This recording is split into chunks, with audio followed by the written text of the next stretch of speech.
viene antes la apostasía. Ahora, recuerden una cosa, la apostasía nosotros somos culpables de habernos dormido. ¿Y cómo nos dormimos si estamos más vivos que nunca? Si nosotros pasamos en vigilia, haciendo vigilia toda la noche hasta el amanecer, y decimos una poderosa vigilia, nos desvelamos poderosamente, pero no hicimos vigilia delante del Señor. ¿Estamos escuchando, hermano? Entonces, la apostasía es una realidad en la iglesia evangélica, ¿o no es una realidad? Amén. No es una realidad.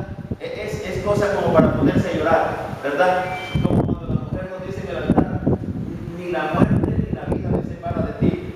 Y solo falta decir, si vi otro hombre nunca lo voy a volver a ver, porque nosotros nos casamos con una mujer pensando que nunca nos va a dejar por otro, y cuando nos deja por otros llega la más grande decepción para cualquier hombre cuando sucede esa cosa. Para el Señor Jesús no debió haber estado concebido que nosotros dejáramos entrar la apostasía. ¿Qué cosa es la apostasía? La apostasía es moverse un poquito, un poco o bastante de la palabra del Señor. Hermano mío, yo no sé, pero ¿por qué pasó eso? Si ¿hace cuánto es usted pastor? ¿Hace cuánto tiempo tiene de ser pastor? 3 años, dame tío. ¿Alguien que tenga 15 años de ser pastor? 20 años de ser pastor o más? ¿Cuántos años, pastor? 28 años. Hace 28 años. ¿Y usted, pastor, cuánto tiene? 25 años. Hace 25 años habían cosas intolerables para nosotros. ¿Es verdad o no es verdad? Como por ejemplo, dejar a las mujeres de pantalones subir al púlpito. Como por ejemplo, dejar que las mujeres subieran de vestidos chicos al púlpito. Como por ejemplo, que la gente no hablara. No hable, estamos en el culto, nadie puede hablar. Y cuando un pastor miraba que 2 personas estaban platicando, ¿qué hacían, pastores? A ver qué hacían, los llamaban y los amonestaban de que no podían hablar. Pero hoy son los pastores los que no rendimos culto a Dios, y somos los pastores los que contestamos los teléfonos en menos culto. Yo no sé si ustedes lo hacen, pero esto es casi lo general en todos los lugares del mundo, que los pastores están siendo irreverentes, y eso se llama también apostasía. Okay, hay muchas doctrinas falsas que han entrado a nosotros y las cobijamos. Hace un poco de tiempo entró una doctrina falsa que casi todo Nicaragua, casi todo el mundo estaba participando en ella, y de repente se derrumbó. Habrán quedado tal vez 0.01% de esa cosa que hacía, que no la quiero mencionar ahora. Ok, la apostasía es una realidad, y nosotros somos los que estamos en eso, somos los pastores. Ninguna cosa buena va a entrar al templo si no estamos nosotros, y ninguna cosa mala va a entrar al templo si no estamos nosotros. ¿Es cierto o no es cierto? Si me dice que no es cierto, entonces no es pastor, porque ninguna cosa entraría en mi congregación si es que yo no la permito. Ahora, si yo estoy ahí y no permito nada, o no debo de permitir, entonces no soy el pastor, ¿verdad? Pero si todo lo que pasa en la congregación es que el pastor lo permite. Y ahora, recuerden, ¿en dónde se va a abrir los ojos el pastor? A través de una comunión con el Espíritu Santo verdadera, y a través de una relación con la palabra de Dios. Es decir, que la palabra de Dios sea para mí la luz que alumbra mis pasos y la luz que alumbra mi camino. O sea, yo creo que tendríamos que entender, sobre todo lo que vivimos en opcional, ¿verdad? Ok, en opcional, a lo mejor para irse para allá, si es de noche, usted tiene que llevar una buena lámpara que le va alumbrando los pasos y le va alumbrando el camino. Ok, de otra forma, nosotros nos podría pasar cualquier cosa en el camino. La apostasía, muchachos, es una cosa real que debe ser vergonzosa para el pueblo del Señor. Pero la iglesia tiene marcado sus tiempos, ¿verdad? No se olviden de eso. En las 10 vírgenes está marcado el tiempo en que la iglesia se despierta. También está marcado el tiempo cuando la iglesia se duerme. Y está marcado el tiempo cuando la iglesia se despierta. Y está marcado el tiempo cuando la iglesia, al despertarse, se da cuenta que estaba desarreglada. Ok, esa es una cosa natural, está establecido. Esto quiere decir que esas cosas iban a pasar así. Pero en este tiempo, es el tiempo en que la iglesia se despierta. ¿Y cómo se va a despertar la iglesia? Siendo que tenemos apostasía, siendo que tenemos tantas cosas difíciles. ¿Cómo se va a despertar la iglesia? Cuando la iglesia decida tener una nueva comunión con el Espíritu Santo. Cuando la iglesia comience a pensar, Señor, yo no te necesito, Espíritu Santo. Entonces ustedes pueden decir, pero si que no podemos vivir sin Él. Claro que no podemos vivir sin Él.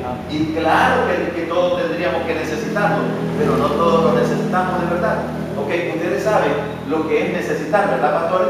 Ok, como cuando empezamos a pastorear, a ver, díganme, no estaban en temblores, Señor, ¿cómo hago, Señor, cómo hago? Entonces lo necesitaban, pero pasado el tiempo, ya esas cosas no pasan, ¿no, pastor? Pero entonces necesitamos venir y tener una nueva comunión con el Espíritu Santo. ¿Saben quién es el Espíritu Santo, verdad? Es el Espíritu Santo. Sin Él no podemos hacer la obra. Sin Él no podemos orar. Sin Él no podemos encontrar el camino. Él es el guiador, es el ayudador y es el que nos hace orar como conviene y es el consolador. Ustedes saben, sin Él no somos la iglesia del Señor Jesús. Entonces, necesitamos una nueva comunión. Que este Señor que tiene 3 años camine por los montes diciendo al Espíritu Santo, no puedo, Señor, sin ti. ¿Me puedes revelar la Biblia? Porque ¿quién me va a revelar a Cristo? ¿Quién me va a revelar las Escrituras? ¿Quién? Me voy al Instituto Teológico y solo burradas me sacan. Perdónenme si alguno ha ido al Instituto Teológico. Si alguno me voy al Instituto Teológico y solo burradas me dan. Señor, ahí dice que herejías y los pastores se las aceptan y se las comen. Señor, ¿cómo voy a hacer para interpretar la Biblia? No hay un maestro, él dijo, yo soy tu maestro. No llames maestro a nadie, yo soy tu maestro. Eso dice la Biblia. Pero usted necesitar al maestro, necesitar al Espíritu Santo para que esta iglesia se despierte y comience a leer la Biblia que tiene poder. Fíjense que la Biblia tiene poder y nosotros estamos orando porque dice que su palabra, dice que la palabra es la espada del Espíritu. Quiere decir que sin la palabra el Espíritu no puede trabajar. Pero ¿cuántas veces hemos leído la Biblia, pastores? Y de repente la volvemos a leer 25 años después de estar leyendo la Biblia. Y la volvemos a leer y nos damos cuenta, Señor, ¿por qué no había entendido esto? ¿Y por qué no había entendido esto? Es que ahora la está leyendo con atención y con la ayuda del Espíritu Santo la está leyendo, ¿me entiendes? Entonces ahora comienza a despertarse y se le comienzan a abrir los ojos y se comienza a dar cuenta, como Daniel vino en el que estábamos dormidos y le estábamos dando a la congregación pozol, sancocho y no le estábamos dando la palabra del Señor. Solo la palabra de Dios tiene poder de cambio. Es como martillo que quebranta la peña y de repente leemos aquí, los ladrones no entran en el reino de los cielos y yo soy ladrón y no me hace nada, no me golpea. Eso quiere decir que no la deja entrar porque ella tiene su poder. De repente leemos, los fornicarios no entran en el reino de los cielos y yo estoy leyendo eso y no me dice nada y yo sigo siendo fornicario, ¿me entienden? Estamos hablando de la indolencia de la palabra, del trabajo del ministro. Dice que maldito el que hace la obra del Señor con indolencia. La seguimos haciendo con indolencia porque estamos como bailando el pelado, como bailando el pelado en el pastorado y no estamos dedicados como la madre al niño. ¿Usted ya parió un muchachito? ¿Sí? ¿Usted ya parió otro hermano? Ok, ¿sabe lo que significa una madre dedicada a su muchachito? No le importa el pezón bonito ni la chiche bonita que tenía, se lo tiene que meter y aunque lo tenga pozoleado, dice la gente, dice, ese muchachito está mamando ahí porque la madre está dedicada a criar a ese niño. Nosotros nos hemos olvidado de que los pastores en el mundo tendremos aflicción, pero que tenemos el más grande ministerio que alguien pueda tener. Si usted quiere ser diputado, en vez de ser pastor, usted no entiende el pastorado. Si usted quiere ser presidente de la república, en vez de ser pastor, usted no entiende el pastorado. El pastorado es una de las más grandes cosas que Dios estableció sobre la tierra. Y eso nos toca a nosotros, no importa que vayamos ido a la escuela. ¿Podemos decir gloria a Dios? Gloria a Dios, porque esa es una gran verdad. Ok, entonces la apostasía es una realidad y la iglesia tiene que despertarse, ¿verdad? ¿Cómo se tiene que despertar? Se tiene que despertar, ya viene el Señor Jesús. ¿Y qué estamos haciendo nosotros? Ok, hoy recuerden una cosa, el testimonio de la iglesia evangélica está muy afectado. La gente dice, ¿qué es lo que dice la gente en la calle? A ver si dicen igual que en Managua. Dicen que son hipócritas los evangélicos, porque así dicen en Managua. ¿Qué más dicen aquí? Que son mentirosos, eso mismo dicen en Managua. Para ser como ellos, mejor no soy. Y esa situación debe a nosotros darnos vergüenza, porque nosotros representamos al Cordero de Dios aquí en la tierra. Porque el ministerio que nosotros tenemos es la continuación del ministerio de Jesús. Lo que leyó el hermano, como tú me enviaste, yo los envío. Señor, así dice, como tú me enviaste, yo los envío. Nosotros somos continuadores del ministerio de Jesús, somos embajadores del reino de los cielos, somos ministros del evangelio de Jesucristo. Eso somos nosotros. Usted sabe lo que es un embajador. Un embajador de los Estados Unidos no se pone una camisa como la mía para venir a hablar a un grupo de políticos. Se viste pero con la camisa más cara y con el vestido más caro, porque él siente que es el embajador del primer imperio del mundo. embajadores del primer imperio del mundo, somos embajadores del que está sobre todos los imperios del mundo. Entonces nosotros necesitamos entender que somos la iglesia y que necesitamos ahora despertarnos. Tenemos a nuestro cuidado almas. Dios no nos pusieron a cuidar a Pedro y a María, porque Pedro y a María necesitan frijoles y arroz y ropa, y no nos pusieron a hacer eso, nos pusieron a cuidar las almas de las personas, ¿cierto o no es cierto? Y las almas de las personas no necesitan que usted le dé zinc, que usted le dé frijoles, porque eso se lo consigue toda la gente. La gente necesita que le dé palabra del Señor con el espíritu de la palabra. Y para eso necesitamos nosotros estar imbuidos, metidos en oración, aprendiendo a orar. Ya no ore por lo que usted necesita como hombre terrenal, porque Dios dijo que Él se encargaría de eso, porque si usted se encarga de su obra, Él se va a encargar de lo suyo. ¿Me está entendiendo? Ok, si no le llegan muchos frijoles a la mesa, ni mucha carne, y come pollo salteado, entonces usted tiene que darse cuenta que el que está fallando no es el que nunca falla, sino que está fallando el obrero. Posiblemente esté en la iglesia, pero no está haciendo una obra espiritual. Ustedes lo entienden, ¿verdad? Ok, muy bien, hermano. Entonces la venida del Señor Jesús es una realidad, simplemente es una realidad, y es lo que debe unirnos. Ok, miren que somos de diferentes denominaciones. Este ministerio no anda buscando las denominaciones, anda buscando pastores. Porque es triste oír. ¿Y quién es de la iglesia de Dios? Por favor, levante la mano. Ok, él es de la iglesia de Dios. Se oye.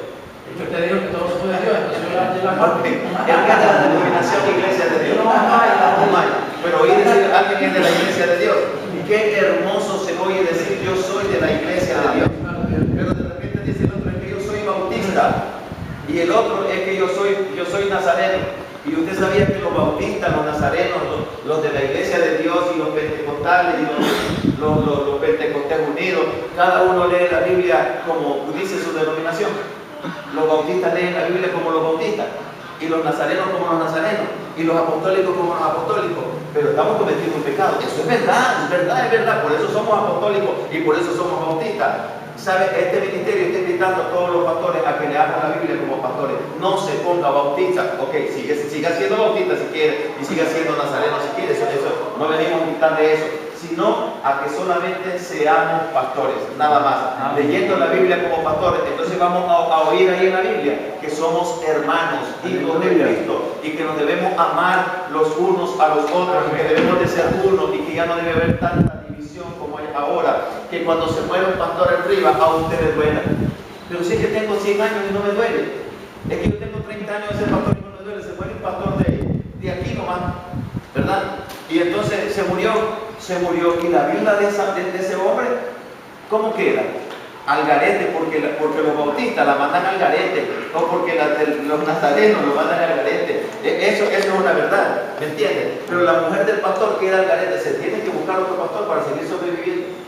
Y yo quisiera que la mía no se busque otro pastor o no se busque otro hombre, quisiera dejarle con que coma, ¿verdad? Pero a veces me perdonan por esto que estoy diciendo, es una triste y cruda realidad, ¿verdad? Entonces nosotros necesitamos comenzar a vernos a nosotros como hermanos. Somos hermanos, solamente somos hermanos. Amén. Otro Señor que nos llamó solo Jesús nos llamó. Amén. De repente los pastores, perdónenme por esto que digo, de repente los pastores se dejan de ser pastores cuando las asambleas de Dios le quiten el carnet. El carnet ya no va a ser pastor, y le metieron el mono al pastor, y el pastor le quitaron el carnet y ya no se siente pastor. ¿Quién dice que usted es pastor por las asambleas de Dios? ¿Quién dice que usted es pastor por los nazarenos? Perdóneme, yo no estoy hablando nada con ellos. Estamos hablando de cosas reales. Y cuando le quitan el carnet, entonces ya que ya me quitaron el carnet, ya no soy pastor. Y cuando le dieron el carnet, a lo mejor nunca la llamó el Señor, y le dicen, ya me dieron el carnet, ya soy pastor. Mire qué equivocados estamos. Y la venida del Señor Jesús está a las puertas. Ya viene el Señor Jesús y hay que dar cuenta. Porque el que viene a pedir cuentas, a recibir las cuentas, es aquel que siembra donde no sembró. Y si sembró en nosotros, ¿se imagina lo que él viene a pedir? Porque él viene a llevarse una iglesia gloriosa, a ver, ayúdenme, gloriosa, que más sin mancha, que más sin arruga y sin contaminación y perfecta. Vamos a retroceder otra vez a las palabras que dice la Biblia y que nosotros repetimos. Una iglesia gloriosa. Cuando nosotros miramos a los evangélicos, nos miramos a nosotros. ¿Cuánta gente con gloria mira usted? Que le diga a su mujer, sos un varón de Dios, Sos un gran hombre y yo bendigo a Dios porque sos el padre de mis hijos. Esa es gloria para el pastor. Pero si le dice a la mujer, es que sos un sinvergüenza, mira lo que predicas en el púlpito y mira lo que me haces a mí cuando estamos en la casa. ¿Me entiendes? Y puede ser que esto sea general en muchas personas, pero todavía estamos vivos y precisamente por eso estamos aquí. Para reflexionar, para pensar y meditar, porque ya viene el Señor Jesús. Es una iglesia con gloria, que la gente la respete, y más que la gente, que la respete el diablo y sus poderes. Sí, y más que la gente, porque a lo mejor la gente no lo respeta y lo va a respetar sobre el mundo, pero a lo mejor no lo respeta, pero que lo respete el diablo, los demonios, que puedan decir, como dijeron de Pablo, a Jesús conozco y sé quién es Pablo, y ustedes quiénes son, le dijeron a los otros judíos. Imagínense qué interesante una iglesia con gloria, pero normalmente los pastores, a ver, pruébense, cuando hay que ir a orar por un endemoniado, es un endemoniado y dice que está bien endemoniado. Ok, oremos 60 días en el mes, oye, ayunemos 60 días en el mes, porque no tenemos fuerza, como que no estamos preparados, como que la lámpara se estaba desenchufada, para ir y pararse frente a un demonio y decirle, yo vengo en el nombre de Jesucristo de Nazaret, quiero que te vayas ahora. El Señor Jesús hacía esas cosas, ¿verdad? Pero Él dijo que nosotros haríamos cosas aún mayores. Imagínense si Él hacía esas cosas. Por eso es que nosotros tenemos que quitarnos el calzoncillo, la ropa y sentarnos en tierra caliente a meditar. De que eso tenemos que vivir, porque somos la iglesia. Pero precisamente por estar divididos y tener egoísmos, envidias y contiendas entre los pastores, es que no se manifiesta el poder del Altísimo, porque Él quiere que nosotros seamos uno. Amén. ¿Me entienden? La iglesia del Señor Jesús se aproxima, ya viene, las señales de los tiempos se están dando. Okay, ¿qué va a ocurrir en el 2012? No sabemos, y ni que nos importe tampoco. Que no nos importe. Si el mundo se muere de hambre, la iglesia del Señor no se muere de hambre. Porque la iglesia come de la mano de Dios. ¿Entienden por qué tenemos que ser hermanos? Y no seguir dividiéndonos, sino que dividiéndonos en espíritu y comenzar a orar por los pastores como debemos orar. No oramos por los pastores. Y si oramos, hacemos la mueca. Me perdonan, pastores, porque yo hacía la mueca, porque a mí nunca me interesaron las demás personas. Imagínense, yo estoy en una iglesia hermosa iglesia, se llama Mahanaim, y yo he sido individualista hasta que el Señor Jesús me llamó a reflexionar, a decirme que era un burro, a decirme que no es posible que yo viviera así si soy pastor. Y entonces, hasta entonces he comenzado a decirle, Señor, quiero querer a los pastores, porque si yo no quiero a los pastores, ¿qué me va a importar si se mueren? ¿Y qué me va a importar su situación? ¿Y qué me va a importar su situación? ¿Me entienden? Pero cuando nosotros comenzamos a pensar en los pastores, sucede igual. Cuando él era chiquito, él pensaba, a mi mamita no la voy a dejar. Cuando yo sea grande, yo le voy a ayudar a mi mamita. Pero luego él se casó con usted, ¿verdad? Él se casó con ella y luego a él se le olvidó la mamita. Y la mamita quedó en el olvido. Si él comienza a pensar, como cuando lo hacía a los 10 años, 9 años, 11 años, 12 años, le comienza a decir a la señora, mira, cuando hagas una sopita sabrosa, vamos a llevársela a mi mamá, ¿oíste? Mira, le quiero dar a mi mamá, ¿oíste? Por favor, le quiero dar a mi mamá. Comienza otra vez a interesarse en su mamá. Nosotros, si no pensamos en los pastores, no se va a despertar en nosotros, por el Espíritu Santo, la necesidad de ayudarnos mutuamente. No esperemos ayuda de las denominaciones. Ok, nunca la han tenido, olvídense de eso. O yo no sé si a ustedes lo mantienen las denominaciones y cuando se mueran, pues ya saben que tienen una casa y su mujer va a estar reservada para que no se preocupe, ¿verdad? No se preocupen por las denominaciones, no busquen ayuda en ministerio fuera del ministerio de Jesús, no busquen otra ayuda fuera de Jesús. Jesús es el Padre y Él dijo que nos iba a dar, y si nosotros creemos que Él es nuestro Padre y que Él nos va a dar, nada nos hará falta. Todo lo que necesitemos para la barriga, si es comelón, así se le llena la panza de comida, y si no está comelón, pues va a tener conforme al comer de cada hombre. Ok, pero esta iglesia, la iglesia de hoy necesita recapacitar. Justamente necesitamos recapacitar porque ya viene el Señor Jesús. Tenemos que despertarnos y tenemos que volver en sí como el hijo pródigo. ¿Me están oyendo, pastores? Amén. Ok, el hijo pródigo volvió en sí, ¿verdad? Ahora, antes de volver en sí, ¿qué estaba haciendo el hijo pródigo? ¿Qué estaba haciendo, pastor? Antes de volver en sí, ¿qué estaba haciendo el hijo pródigo? Estaba comiendo y las miraba. Estaba comiendo algarrobas. Eso dijo la pastora. ¿Amén, hermano? Amén. ¿Amén, hermanos? Lea la Biblia. Lea la Biblia. Estaba deseando comer, pero no comía. Ok, el hijo de un señor jornalero en otra hacienda y sin comida. Tenemos que volver en sí. ¿Somos hijos de Dios o no somos hijos de Dios? Venga, ven. Ajá, y si fueron, ¿quién es el más rico de San Juan del Sur? Pregúntale a Chávez quién es. ¿Chávez? ¿Mano Chávez? ¿Quién es el rico más rico de San Juan del Sur? Los Holman. Los Holman. Y si fuera hijo de los Holman, O los Pela. caminaría como los Holman. Y si fuera hijo de los Pela, viviríamos como los Pela. Y no estoy hablando de riquezas como los Pela ni los Holman, ¿verdad? Porque la riqueza, dijo, desiste de hacerte rico. Somos hijos de Dios. Amén. Pero no nos hemos comportado como hijos de Dios.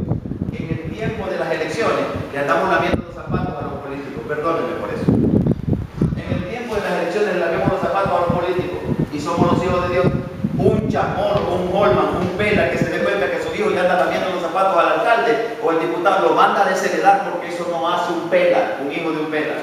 Y nosotros somos los pastores. Y debemos de tener la autoridad que tenía Pedro y Juan. ¿Se acuerdan de esos millonarios cuando entraron al templo de la hermosa? ¿Se acuerdan de esos millonarios que estaban aquí? Era Pedro y Juan. Y estaba un mendigo pidiendo limosna. ¿Se acuerdan qué hicieron los millonarios? Amén. ¿Verdad? Ok, ellos no andaban en el dinero de los Pelas, ni el dinero de los Holman, pero andaban en el poder del Dios Altísimo. Y le dijeron, levántate en el nombre de Jesús. Pastores, tenemos que volver a esa realidad. Es nuestra realidad. Ahora, si usted cree que no es nuestra realidad, pues no es pastor. Pero esa es nuestra realidad. Tenemos que volver al poder de la iglesia, porque la iglesia tiene que estar gloriosa, dijo él. Entonces, una iglesia que no hace esas cosas no es una iglesia gloriosa. Una iglesia que trae a los enfermos de opcional para que los sane un predicador que viene de Argentina a San Juan del Sur. Entonces, ¿qué le pasó? ¿No tiene anillo ese pastor de hijos de Dios? ¿Por qué lo está haciendo? Eso quiere decir que todavía no hemos despertado, no hemos vuelto en sí. ¿Me entiendes? Y no somos esa iglesia gloriosa. Aunque usted no solo... Mire, yo le decía a mi mujer, el pantalón me queda grande, ahora me queda grande los pantalones. Yo tenía una talla 34 y ahora soy 32, porque yo tenía azúcar. Entonces me había puesto muy flaco. Y entonces se me estaban cayendo los pantalones. Ok, pero quiero seguir adelante con esto. La iglesia del Señor Jesús debe ser gloriosa. Amén. Una iglesia santa. Dice santa, pero ser evangélico no quiere decir santo, ¿verdad? ¿Verdad que no? Ok, si usted se mete al mar, ¿cómo sale? ¿Con sabor a dulce o con sabor a salado? Y si se mete en agua dulce, no sale con sabor a salado. Si usted se mantiene en la presencia del Señor, es santo, porque la tierra donde se orinaban los terneros y donde se pupuseaban las vacas, en el monte de Dios, donde encontró Dios a Moisés, le dijo, la tierra en la que tú estás, tierra santa es. ¿Y por qué era tierra santa? Porque la presencia del santo estaba ahí. Eso quiere decir, hermanitos míos, que tenemos que volver en sí. ¿Entienden? Es una iglesia santa. Eso quiere decir que la iglesia tiene que ser de continuo una casa de oración. Es decir, que usted no piense en frijoles, no piense, olvídese de eso. Si usted fuera el capataz de una hacienda, ¿quién es el que piensa en el pago y en la comida suya? El que está en una hacienda o en una empresa, él solo está trabajando. Él no sabe si el patrón le va a pagar o no le va a pagar. El patrón es el que está preocupado por el pago. Usted solo está trabajando y trabajando. Nosotros tenemos que trabajar y deje que el Señor nos dé de comer. Una iglesia santa, donde esté la presencia de Dios, ocupémonos solo de eso. En una oración espiritual tenemos que aprender a orar. No es por tu palabrerío que vas a ser oído. Tenemos que orar con toda oración y súplica en el Espíritu. Usted tiene que coger fe para poder hablar con Dios, porque cogiendo fe usted va a ver a un Dios real. Porque pasaríamos de tontos si hablamos con un Dios irreal, pero la mayoría de nosotros hemos perdido demasiadas oraciones porque no hemos sentido que hablamos con una persona real. ¿Me entiende? Si oramos, Señor, porque usted sabe, si tenemos muchos aprietos, oramos, se nos levanta la congregación, oramos, ay Señor, mire, oramos. Pero cuando usted puede hablar con Dios sin esas presiones y solamente ir a hablar con su Padre, usted es pastor y de cuenta de pastor. Usted se va delante de Dios. Y para eso hay que poner fe, porque la mayoría de nosotros oramos y no estamos sintiendo que hablamos con Dios. Pero podemos hablar con Dios. ¿Me está escuchando? Una iglesia santa, que tenga una relación verdadera con el Señor. Una iglesia sin mancha. Y el mundo nos está manchando. Hermanitos míos, fíjense en sus congregaciones. Los muchachos que tienen celulares, miren, usted está predicando y el muchacho está aquí, miren, está aquí, estamos manchados, nos estamos manchando con el mundo, nos gusta el mundo. Si salen apóstoles queremos ser apóstoles, y si salen profetas queremos ser